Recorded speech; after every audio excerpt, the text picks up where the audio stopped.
Every data connection in Power Pivot has a corresponding connection in Excel, so we have certain properties that are available only in one of these two user interfaces. Let's start from the properties that are available in the Power Pivot user interface.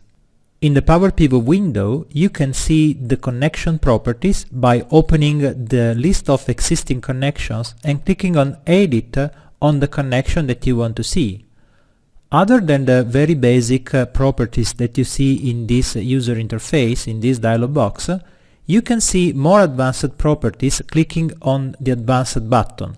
And here you have access to many detailed properties that are specific for certain driver. So every database provider may have its own set of properties in the connection here. However, we do not have other properties that are specific to Excel. Here we can access only the properties of the specific database provider. So for example, we might want to change the way in which a connection is automatically refreshed.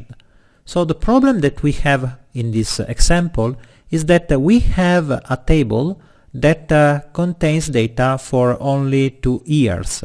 This is to simulate the fact that over time we have more data in the source database.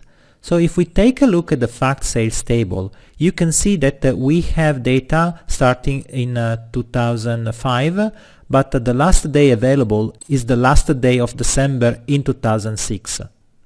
If I will click on refresh now, I will get data for other 2 years, like 2007 and 2008.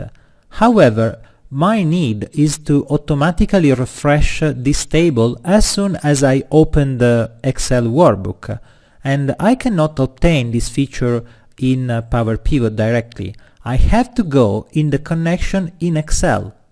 As you see, the workbook connections is a list that has, in this case, 2 connections. One connection is the same connection that we have defined in the Power Pivot window, and the second connection, named this workbook data model, is an internal connection that connects the pivot table that you create in Excel with the internal data model. We are interested in the first connection, the one that connects our data model to SQL Server.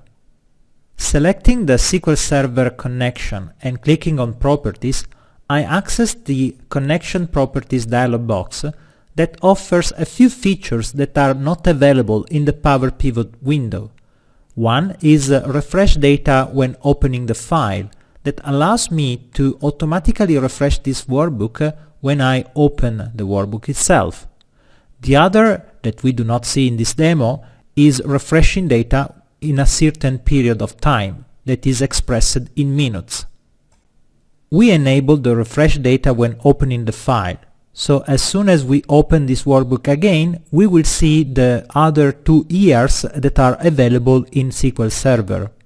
We can confirm the changes made to the Connection Properties window, and now we have to close this workbook, saving it with a certain file so that we will be able to open it again later. So I save this file in my demo folder, and I call it Automatic Refresh. Now I close this workbook, and as you see, before closing I have 2005 and 2006 years available in this pivot table. Now I close the workbook, and then I open the workbook again. At this point, as you see, the data is refreshed automatically when we open the workbook, and now you can see that the pivot table contains 4 years, 2005, 6, 7 and 8. The final consideration is that you have to remember that a few properties of the connection are available only in the Excel user interface, whereas other properties are available only in the Power Pivot window.